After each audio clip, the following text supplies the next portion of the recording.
And then here they are. They're so stubborn in 2018. They're pulling this match back out there.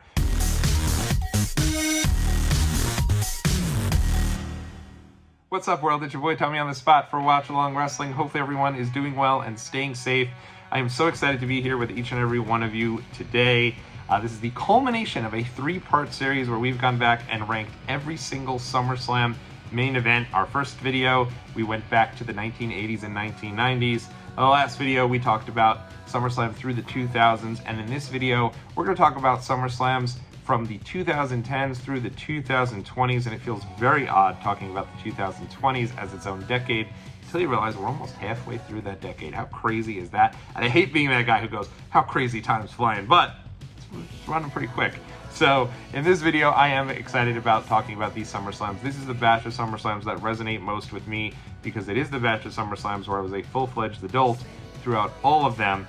And my fandom really changed because with the idea of, instead of it being, hey, if SummerSlam's in my hometown, I'm gonna go, instead it really shifted to, I could kind of go to any of these shows. I can figure out a way maybe to possibly go and turn any SummerSlam trip into a full-fledged trip for me and my wife.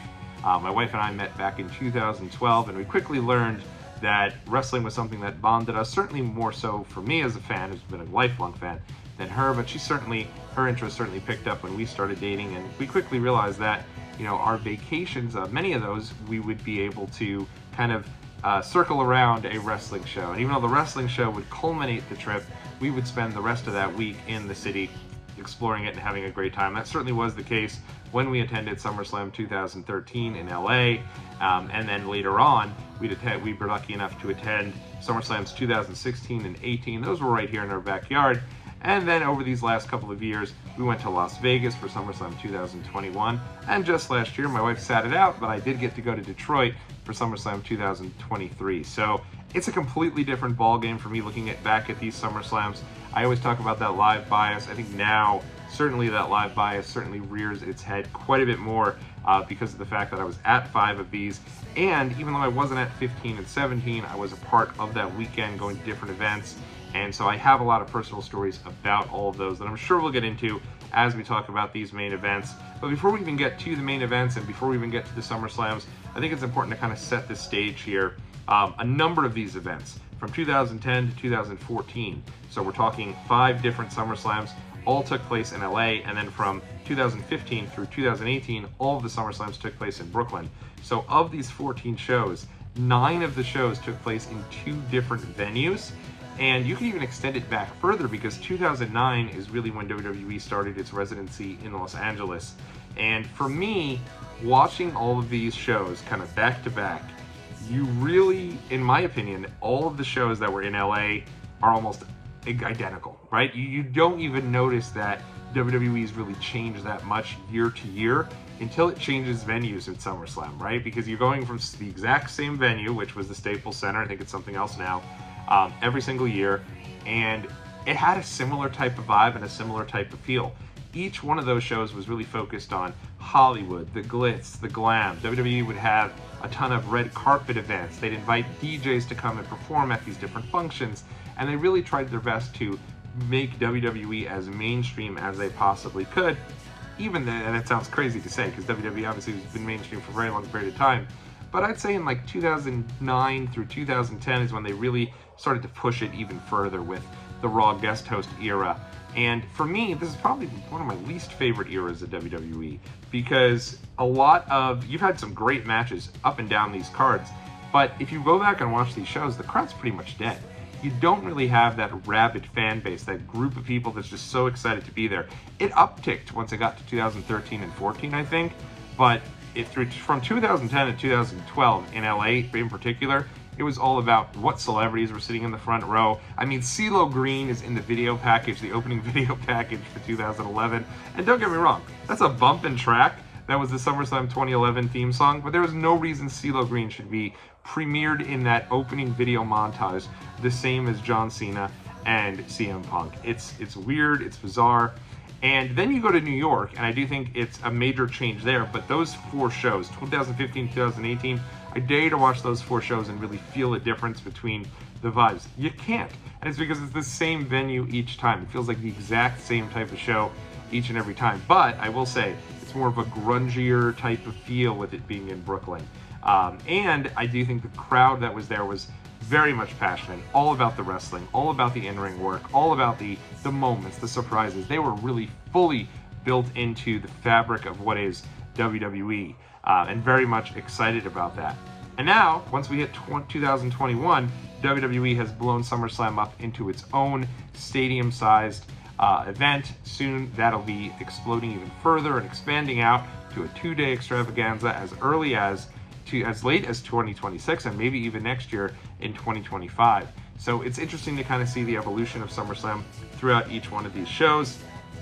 And as we look into these main events here, I'm going to get into, of course, a little bit of personal stories along the way, but if it's your first time visiting the channel, first time seeing a ranking video by me, I'll go through some of my criterion for how I view a main event.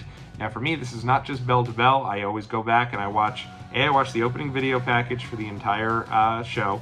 Then I'll watch the video package for the match, the main event, and then the end of the show. So main event for me doesn't just turn things off and you're done. It goes main event and then whatever comes thereafter until the end of the show. And in looking at this, I'd say my rankings probably are a little more storyline heavy. I always kind of lean towards the storyline. I always have a lean towards the build, so to speak. And then obviously in-ring action plays a major part as well. And of course, the number one factor, it is the Watch Long Wrestling YouTube channel. I am Tommy on the Spot. I guess the number one factor is most likely my bias and which one of these matches I enjoyed the most. So let's dive right in. We've got 14 matches. I've blathered on for long enough. Let's start right at the beginning. Here we go, number 14. It is the SummerSlam 2010 main event, Team Nexus versus Team Cena. This match, just in all honesty, is not very good. It goes on and on and on. It's elimination, 7-on-7, and the biggest problem, I think, with the Nexus is that they really badly needed Daniel Bryan. If I'm fantasy rebooking this show, Daniel Bryan comes out, great moment, but he doesn't come back out to help John Cena. Instead, he comes back out to help Nexus defeat Team Cena and defeat Team WWE, and then rejoins the Nexus because the Nexus really needed Daniel Bryan. Bryan Danielson, obviously Daniel Bryan, huge independent wrestling star, one of the biggest of all time, wrestled all over the world, and one of the greatest in-ring wrestlers. Without him, I think unfortunately the group was a bit overexposed. You had a bunch of guys who had come through that WWE system, and I don't think you had a super worker in that group that was able to go out there and really wrestle main events. They were all still very early in their time in WWE, and I think you could really see that here. And not to mention, Wade Barrett I think was probably the best of the group. Justin Gabriel had some solid moves. The rest of these guys, though, they didn't even do anything to really build them up. So now we're expected to sit there for like legitimately 40 minutes as we have to go through Heath Slater and Darren Young. And these guys are all great now, but back in 2010, I think there was just so early. Michael Tarver, Skip Sheffield, who went on to be Ryback. But back then, these guys had just really started to get going, and they're in there with some of the best wrestlers that are on the WWE roster. Team WWE is just stacked. You've got Bret Hart, who granted is limited, Chris Jericho, Edge, John Cena, John Morrison, R-Truth, and the returning Daniel Bryan, which they also blew. I'll never forget sitting there with all of my friends watching this live, and my buddy, about 10 minutes before the main event, says, "Hey, is it true Daniel Bryan returned to WWE? I must have missed that." I said, "No, he didn't return." And he read me this article that was on WWE.com saying that Daniel Bryan showed up and helped Team Cena. And we're watching the show, and we're like, that hasn't happened. When did this occur? Like, this happened on the pre-show. It's the early days of Twitter. I'm trying to look it up. And then lo and behold, this unfolds before our very eyes 10 minutes later. So huge snafu. WWE leaking this on WWE.com and blowing the surprise. And while it was great to see Daniel Bryan again, I really think it was, he doesn't win, right? It would have been one thing if it was him and John Cena standing arm in arm to take down the Nexus. But I think, of course, the biggest issue with this match is who did win, which is Team Cena. You go through this entire thing and you expect that at a minimum, and I really thought going into this, Nexus has got to win. I thought they were going to blow through Team WWE. I thought they were all going to be dominant and there'd be a couple of them left in the end. But as each one started going and getting eliminated, and you don't remember much from the actual parts of the match really does drag.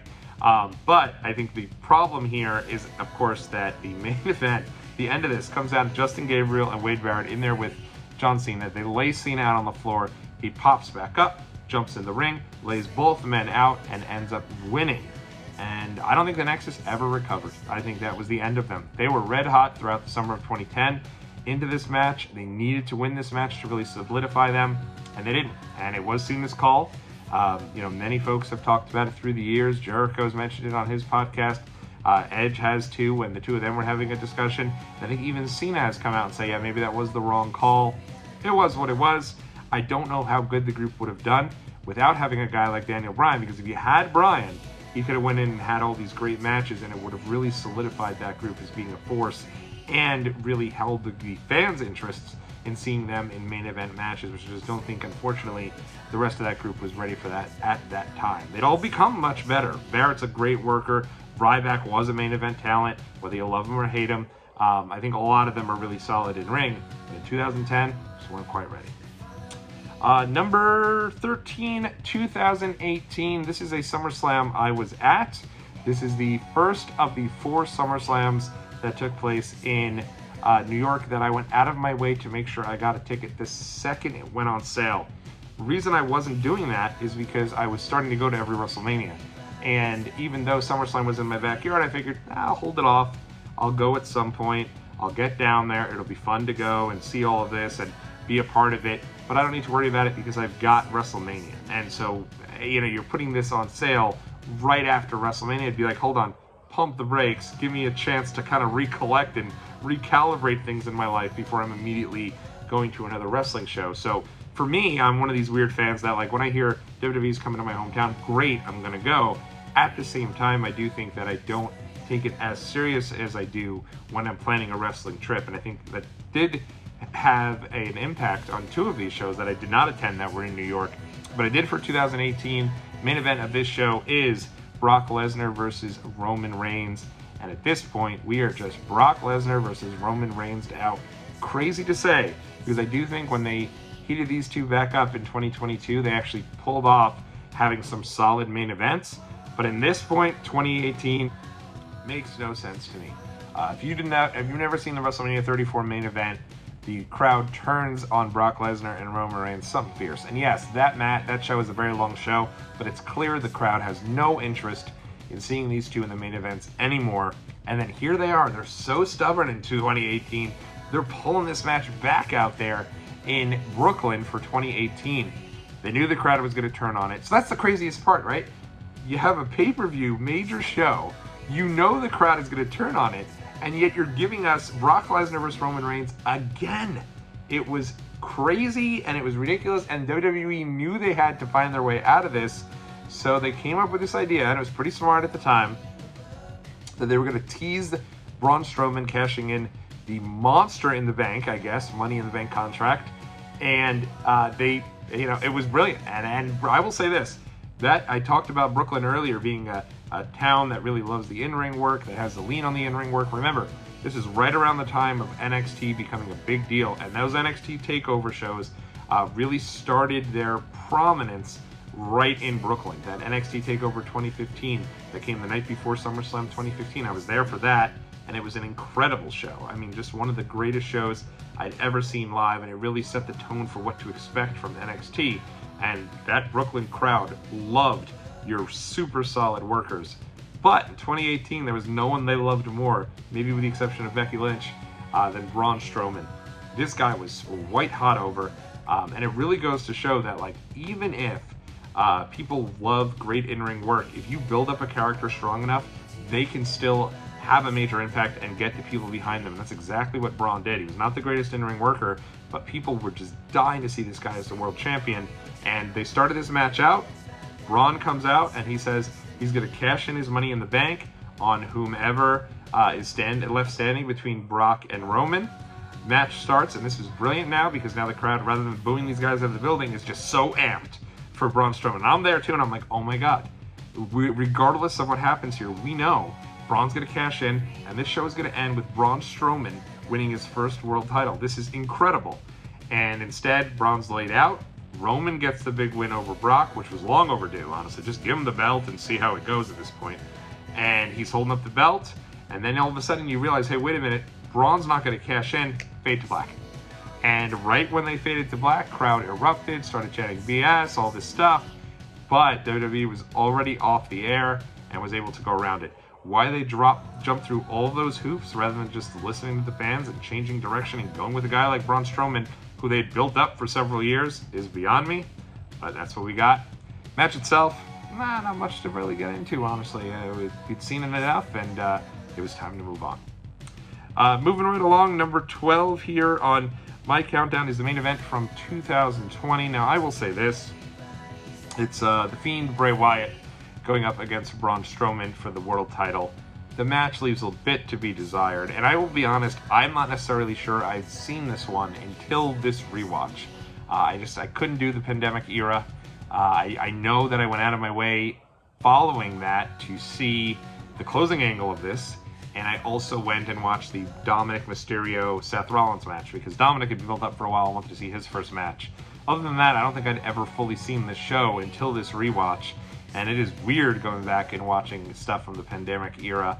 God bless them, they tried, but without a crowd, it was just really hard to really have a lot of life in some of these matches. This particular match, I do think, isn't horrible. I think the characters are fun. I think there's a certain fun story that was going on with Braun Strowman and The Fiend, but for me, the reason why this is a little higher than some of the other matches is because of the incredible final angle. And I'll give him credit. The tagline for SummerSlam 2020 is, "You'll never see it coming." And it was one of these deals where they pulled it off. The big closing angle, Roman Reigns returning. I don't think anybody expected Roman until fans were back. I think people were pretty much like, all right, Roman's done with WWE. He pulls out of WrestleMania pretty much at the final hours going into WrestleMania 36, and you don't hear about him at all up until SummerSlam. And he shows up, and immediately shows up, and you can tell it's a lot more of an intense Roman. He looks angry.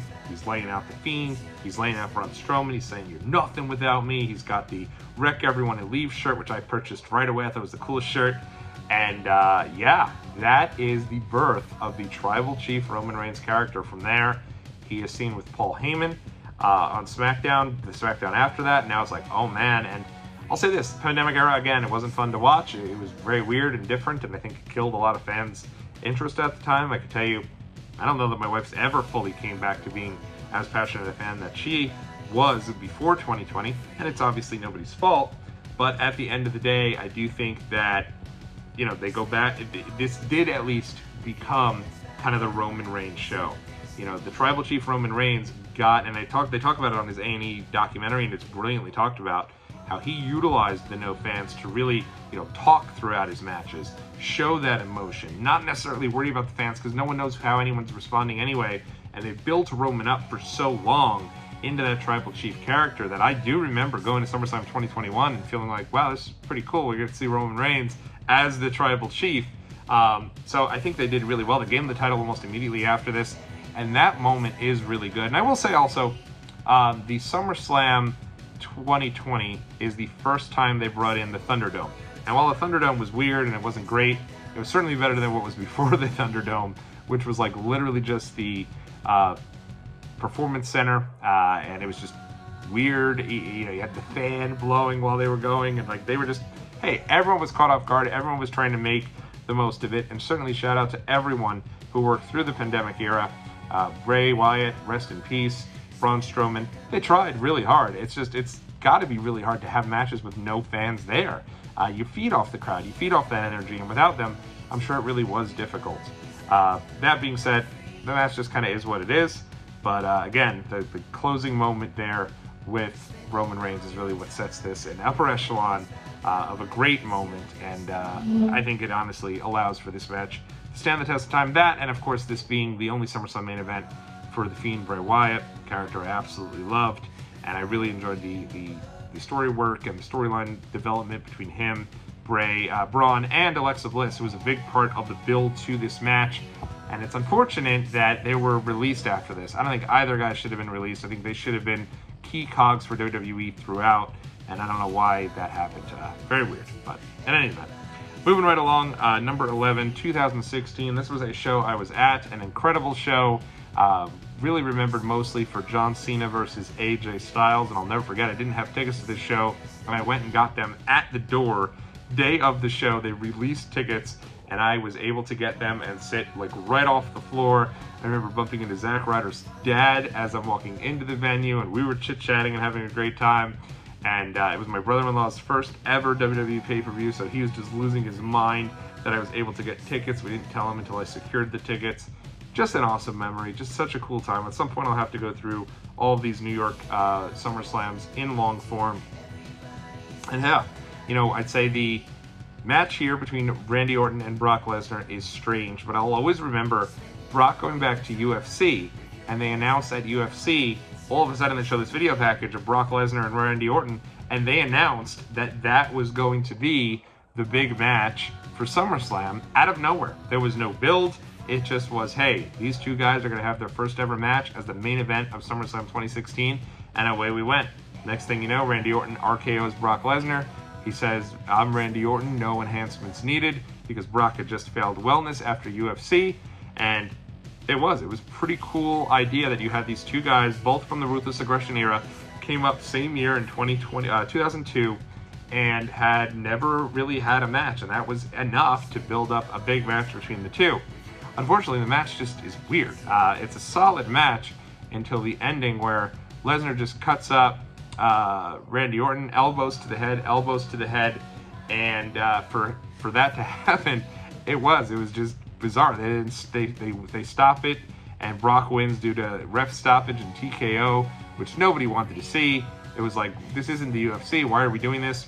And at the time, being there, it felt like, oh my God, this just happened. Was this real? And not only was that like that in the crowd, but backstage it was like that. As a matter of fact, Chris Jericho talks about how he got in Brock's face and was like, are you kidding me? This is legit. And like, Vince needed to actually step in and separate Jericho and Brock. For me, I remember the only thing I loved about it was that afterwards it looked like they were teasing Brock Lesnar versus Shane McMahon. You remember Shane gets down there, he kind of separates the two, and Brock lays him out to end the show. And I remember thinking like, that's awesome. We're going to get Shane McMahon against Brock Lesnar. I recognize I'm probably the only one who thought that was awesome, but I loved it, and I thought it would have been really cool. We never did quite get it, though. And so instead, this is just a weird match. It falls flat. It's a shame because we never fully got like a definitive ending and a solid rematch between the two.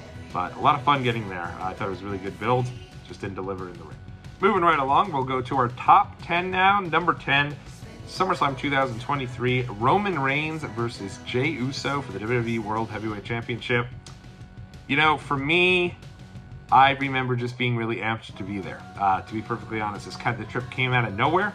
My buddy Alex Dorio from the Talking Taker podcast had emailed me a little while before the show. I'd say about 3 weeks out, said, hey, they had an extra ticket for SummerSlam, would love to have me join. And that went from that to just an incredible amount of planning for everyone involved, and we set the plan in motion for just an incredible weekend. If you go back and watch the archives, you could see the entire SummerSlam vlog of 2023 that I put out there. It was like 4 or 5 days of just a ton of fun. We went to Cleveland for a day, and it was awesome. The trip itself was great, and I loved being there at Ford Field because I really wanted to be there at Ford Field for WrestleMania 23. So all of that was great. This match just wasn't. As a matter of fact, I could probably even put this match lower on the list. It was just missing. And I will say this, I do think that like if this match happened and it was Tribal Chief Roman Reigns against Jey Uso, the guy Jey Uso now, I think it would have been a lot better. I think at the time, the problem was I think that the moment was just a smidget too big for Jey. You know, he had not really had singles matches at the time. And I think when he came out, he really felt like a member of the one half of the Usos. It didn't feel like main event Jey Uso. And I remember it took him a little while. He comes out, you could tell it's like, wow, this is a big ass moment here. And he looks a little nervous. He settles in, and this actually is the birth of, you know, the you know, just me, oos, that whole deal. And, you know, I think once he settled in, it did feel like it was a big match. And I remember the big thing for me was, okay, it's tribal combat and no bloodline interference. That was like the big selling point of the match. They had an episode of SmackDown end with them signing a contract that there'd be no bloodline interference. And then there was. It's like they just forgot about that. It was like somebody said, hey, wait a minute, how are we supposed to book a Roman Reigns match without any outside interference? And so they said, oh, good point. And then they just did away with the stipulation and hoped nobody remembered. Except I remembered, and it killed the entire match for me. I was very annoyed to see Solo out there. And then the ending of this, first off, the match goes on too long. It's not very good, honestly. And then the ending of this one is Jey Uso jumping up, coming out, and turning on Jey, which made no sense because Jimmy was the one who turned on Roman initially and then got Jey to join his side. And it made absolutely no sense for him to turn on Jey. I understand they wanted to feud them and make Jey his own, man and his own top babyface. And to that extent, it worked. Because once you separated Jimmy and Jey, now he was main event Jey Uso. He could stand on his own.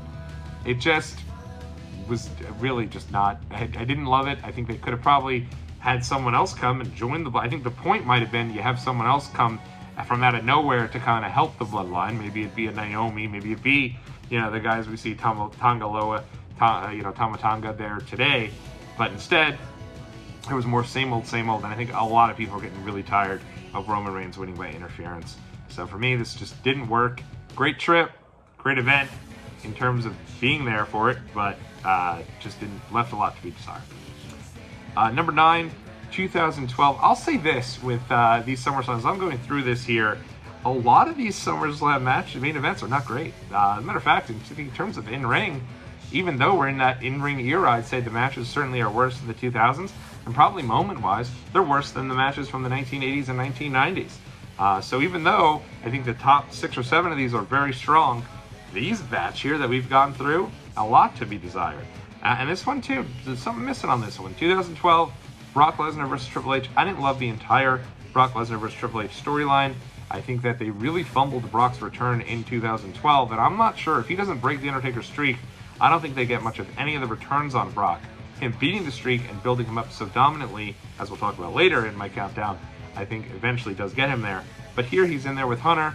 He beats Triple H, breaks his arm a second time. This is the end of long-haired Triple H. And I will say this, I know for a fact I didn't see this match until this particular countdown. And back in the day, if you missed a WWE pay-per-view, it was not easy to go and catch the replay. So 2012 SummerSlam, I'd heard the results, I saw what it was. Wasn't going to go order the replay. I remember being out that day, not able to watch the show. Wasn't going to drop $50 on a replay to watch it by myself. So at the end of the day, just never ordered it.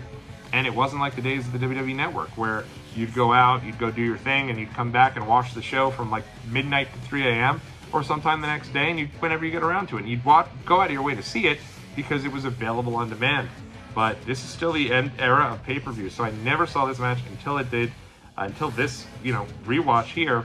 I think this match is better than their match at WrestleMania, mostly because Brock wins. It is inexcusable that Triple H beat Brock Lesnar in 2013. Hunter's had a couple of inexcusable wins, so people let this one slide. But Brock coming in and being a force to be reckoned with in the main event picture and then needing to get the most out of their returns for Brock and then having Hunter beat him clean at WrestleMania, they almost buried him. They really did. If he does not end the streak, I'm not sure they get anything out of Brock. This particular match is also teased, and I never even knew this happened because it was never fully followed up with. It's teased that perhaps it's the end of Triple H, that he's lost a step, and that at the end of this match he leaves and he's just like, I tried my best, guys. I didn't have it. And everyone's giving him standing ovation, and Michael Cole questions, is this the end of Triple H? Which I barely remember. I guess that's why they had the rematch going into 2013. But at the end of the day, and I guess that's maybe why Hunter had to get the win at Mania, so story-wise I guess it made sense. But again, just a match that was there, and again, it's in that the LA SummerSlam, so crowd wasn't really that into it, no one was really going crazy for it, and there's nothing really on the SummerSlam 2012 show that you need to go out of your way to see. It's a weird show altogether.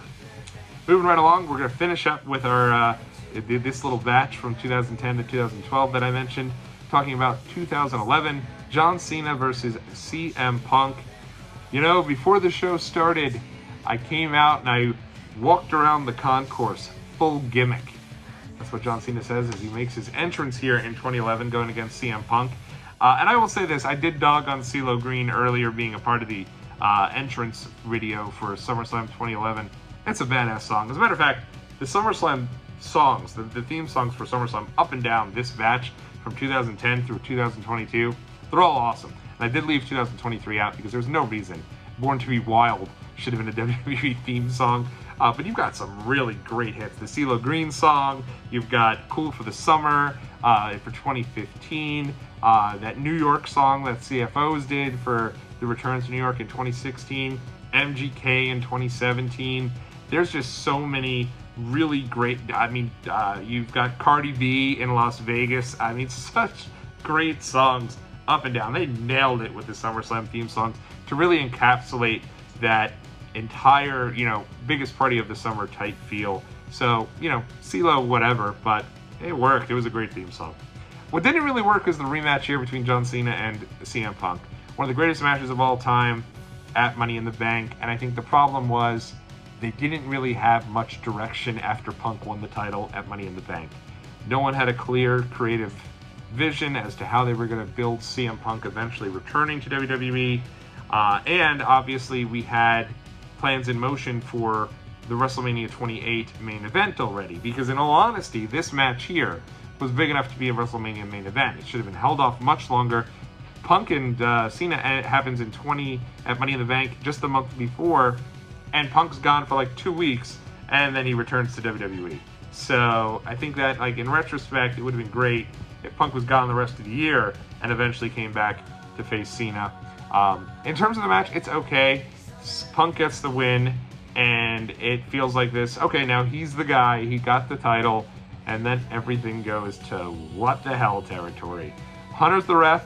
He's still a babyface now, so he's in there trying to maintain order. And who should show up but Kevin Nash? And give the man his credit and give the man his due. I was there at the Rumble in 2011 in Boston when Diesel returned, Kevin Nash. And when he does, he soaks in the audience pop.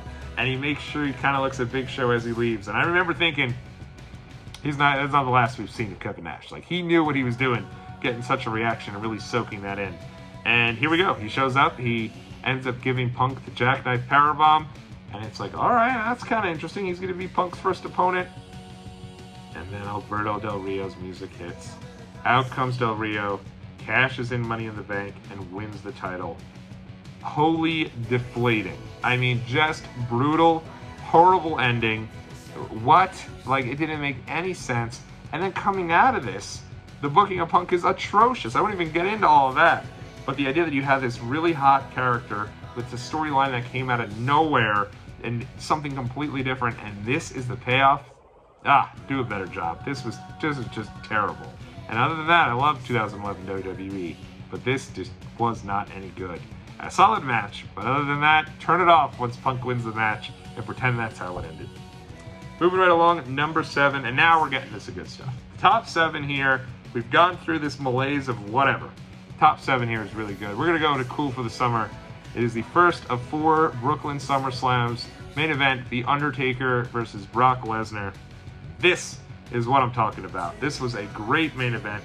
And for me, at the time I was working in Brooklyn, I think that WWE announcing its Brooklyn residency probably extended my time working in Brooklyn for quite some time, because I remember on my break shooting down to the Barclays Center, being around all these different events and just taking it all in and feeling like every time for a solid week, WWE would come into the Brooklyn area and just take over, and it felt like such a big deal. And I think a major part of that was this match right here. The idea that you had The Undertaker and Brock Lesnar. They had their match at WrestleMania. Taker returned to face Bray at WrestleMania 31, and it felt like, all right, Brock's in the main event picture. Undertaker doesn't want any of that anymore, so he's not going to even go back to Brock. And part of you in the back of your mind was like, I wonder why he's not coming to get revenge for this streak. And then he did. And I mean, what a great build for this. And you think about the idea that this has been over a year where they're finally now going to come to blows, have this great match. Again, the Cool for the Summer, Demi Lovato, great theme song leading into this. And, the match itself is so good. I love this match. I think Brock and Undertaker in 2015 suddenly has a resurgence, and he's on 4 different pay-per-views pretty much out of nowhere. I think this match is good. I think the Hell in a Cell match is good. It ends kind of strangely. I do think it was tough because Brock had, at this point, after he beats the streak, hadn't lost. They had built him up as this unstoppable monster for over a year without a loss. And while he does get a loss here, it's because Undertaker taps the Kimura lock and they ring the bell, but the ref never called for the bell. So it's kind of a controversial Schmaz finish. Eventually, Brock releases the hold. He thinks he's won. Turns around. Undertaker hits him with a low blow. And then Undertaker gets the win over Brock there. So kind of a strange deal. I think they could have just given Taker the win. Losing Undertaker isn't going to be a problem for Brock. And I missed this show. I just couldn't get tickets. It was an impossible ticket to get. I was able to get to NXT TakeOver Brooklyn, which was amazing. The first ever one with Bayley and Sasha Banks. And then I was able to be there the next night. Great show. Return of the Dudleys. Braun Strowman joins the Wyatt family, and the return of Sting as he's revealed instead of the Seth Rollins statue at the end of the show. That entire weekend was such a great weekend. And obviously the culmination here, a great main event, Undertaker versus Brock Lesnar. Moving right along here, number 6 on our countdown is going to be 2014 Eat, Sleep, Suplex, Repeat. Over and over and over. Of course, I am talking about Brock Lesnar versus John Cena in 2014. John Cena just didn't lose all that many matches. Back when John Cena lost in 2019 to like the likes of Nakamura and Finn Balor, he had lost a lot at that point, right? He had put a lot of different guys over. But the reason he was able to put so many guys over is because he never really lost. And at this point in 2014, I think people were definitely ready for something different. Obviously, Daniel Bryan was the champion coming out of WrestleMania 30. He gets hurt, which was just so deflating because I think it would have been really fun to see what he did as the face of WWE after working so hard to get there. So they go back to Cena, but it was really, this time they had a plan, and it was to do Cena versus Brock at SummerSlam after they kind of screwed it up right after Brock debuted in 2012, and Cena beat him. I mean, no excuse for that. That was a terrible booking decision. I almost killed Brock right away. But here he is. He more than makes up for it here because Brock breaks the streak, and now here he is going for the title, and he just mauls John Cena. And I remember, even though it was post-network era, one of the final pay-per-views that I had, that pay-per-view party where we all used to get together and throw down for the event. The more people you come, $5, $10, everyone enjoys the show together. Everyone came for this because it felt like a big deal. It was built very, very well.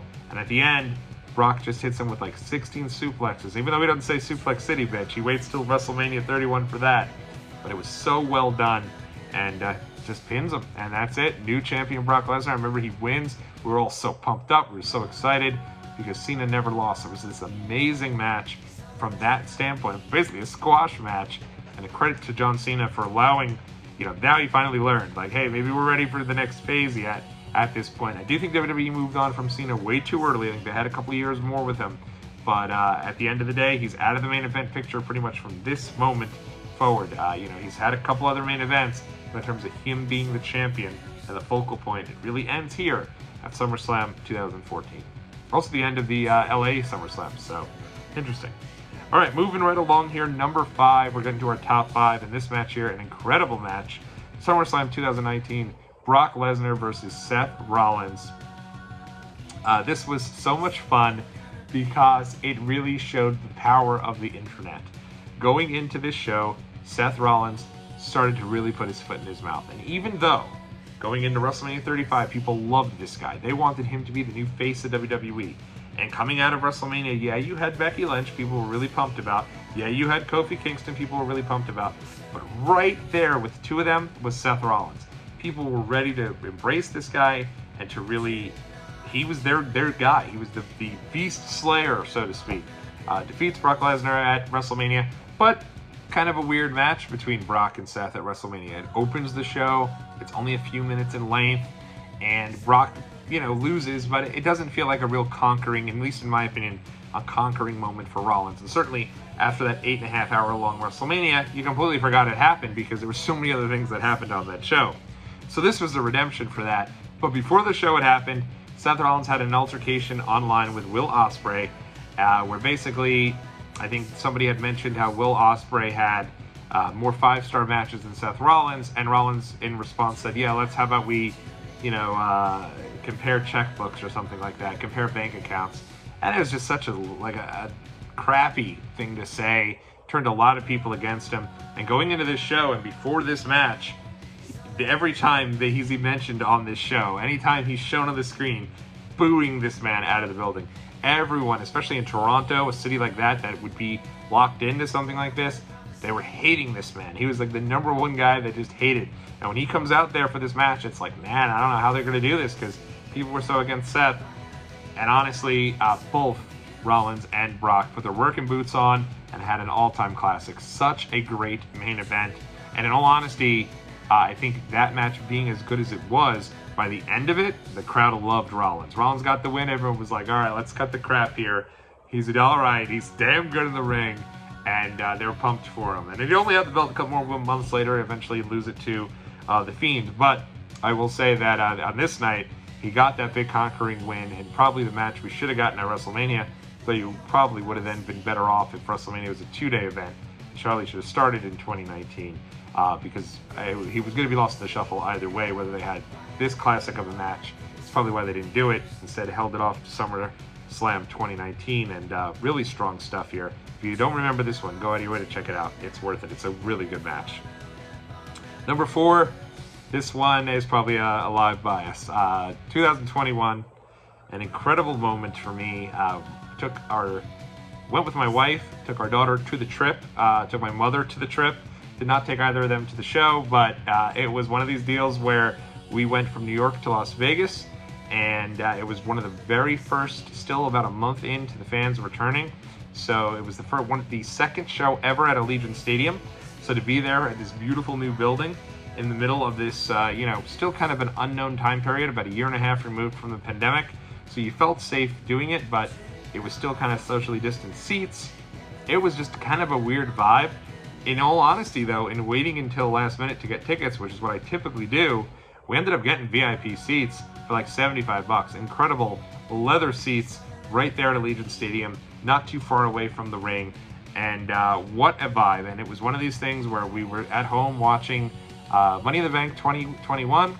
Cena comes out, and the second he came out, I looked at my wife and said, we're going to Vegas. I thought this was the match they should have done at WrestleMania 34. There is no reason that John Cena and Roman Reigns should not have main evented WrestleMania 34, and you had that moment there with your two top guys. But because they never really did it, yes, they did a match at, it was No Mercy 2017, which suddenly No Mercy was Mania that year. It's weird. But they ended up doing that match there, but it's a match that, because it's on a No Mercy, I don't think a lot of people really remembered it. So here it was, and I think it was, to date, the last great John Cena match. They had an awesome match, a real interesting storyline where this is, Roman is just on fire with his promos at this point. Now that the crowd's back, this is where he talks about the missionary position with John Cena, all those controversial kind of things he said. But the storyline was actually kind of cool. It was basically John Cena coming out and saying, yeah, Roman, you're great, but all I need to do is keep you down for the 1, 2, 3, and I get number 17. And, the tease of him possibly getting number 17, I thought for sure he was going to get the win here. And it didn't happen.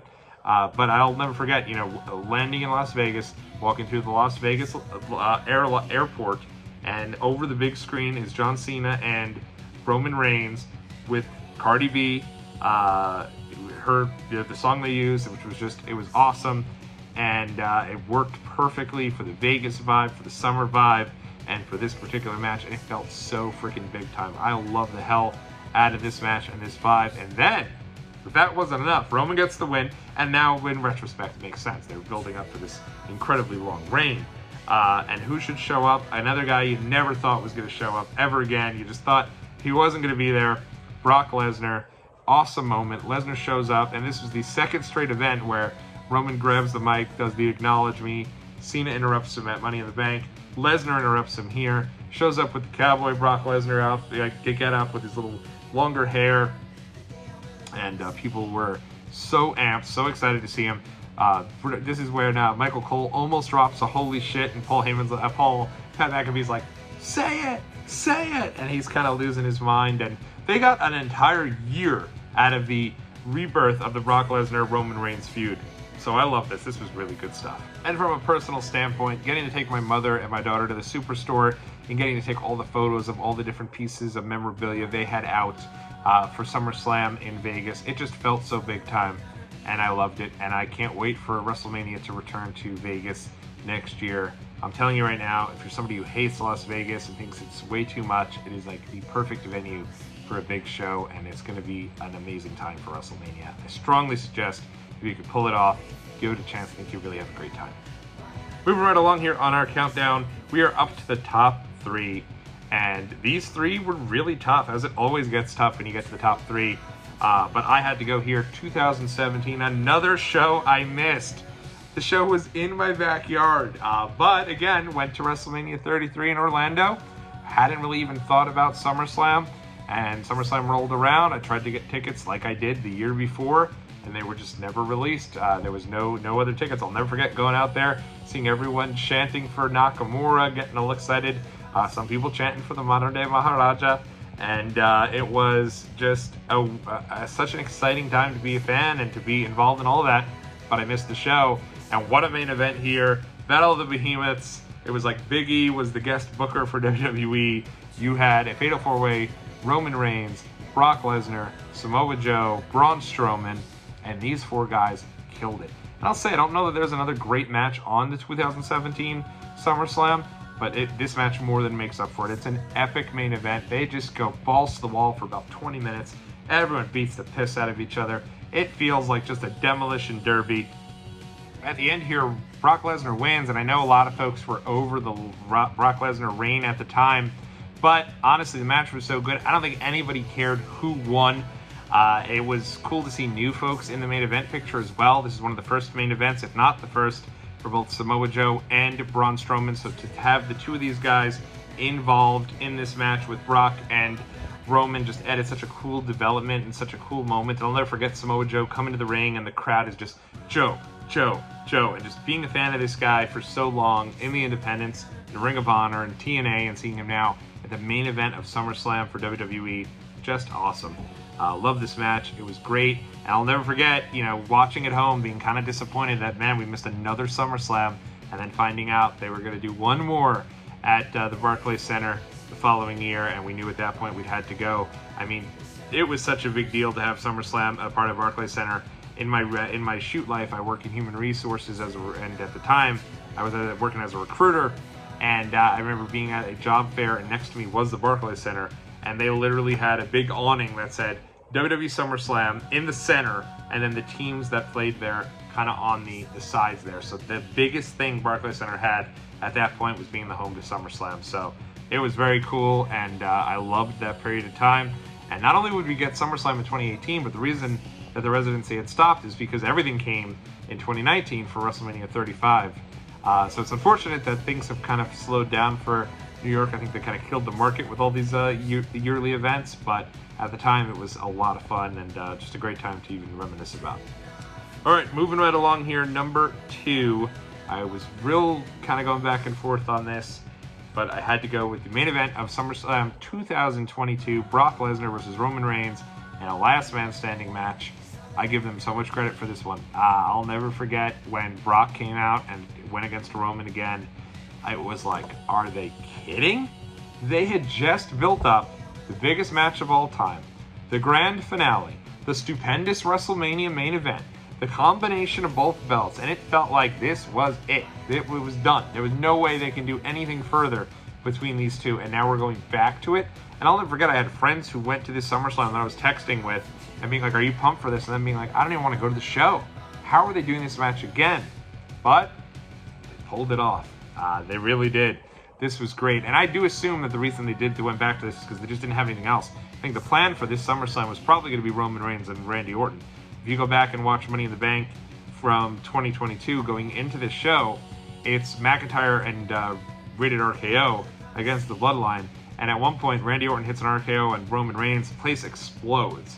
So I definitely think the main event for this show was supposed to be Roman Reigns versus Randy Orton, but Orton gets hurt and doesn't return until this past year's Survivor Series. He'd been out almost well over a year. So, that was kind of disappointing we didn't get that match. But they pull out all the stops here and give Austin Theory a ton of credit. Going into this match, there was a legitimate tease that Austin Theory was going to be cashing in his Money in the Bank. Can you imagine? You have Roman Reigns against Brock Lesnar for the world title in a last man standing match, and they're teasing like it's 2016 and Dean Ambrose is going to cash in after Rollins and Roman Reigns. they're teasing that Austin Theory, Mr. Selfie, is going to come in, cash in on either Brock Lesnar or Roman Reigns, and win the title to end SummerSlam. And they even teased it in the match itself. At one point, both guys are down, and A-Town, down. I completely forgot about it. And when that music hit, I had goosebumps. I was like, what? And he comes out and tries to get involved in the mix. But it is such a fun match. You have Brock Lesnar bringing out the tractor. Match starts. He ends up introducing himself and does the Paul Heyman entrance because now Heyman's no longer with him. And then he throws the mic to Roman. And as he does, he like flips the mic up in the air and it lands directly in Roman's hand. And Roman like gives him a little wink. And it's one of these deals where you're like, nah, that's just one cool SOB. It was awesome. And at the end of this shot, in the middle of the match, I'll never forget it. My friend had watched it prior to me. I watched some delay. So you got to watch this match. You're going to know when the moment comes. Text me when it happens. And I was waiting for it. And I knew the second it happened when Brock Lesnar lifted the ring all the way up with the tractor trailer. And just incredible and amazing moment. The entire end of the match happens outside of the ring because the ring itself is all cockeyed. It had to be this moment where, you know, if you're sitting in the front rows, it had to be a little frustrating because you couldn't really see the end of the match. But it was probably one of the better moments to be there live for from a standpoint of sitting further away. Because can you imagine like seeing the bird's eye view of that? It had to just be such an incredible thing to witness. And even though you're down there on the floor, seeing that so close had to just be incredible.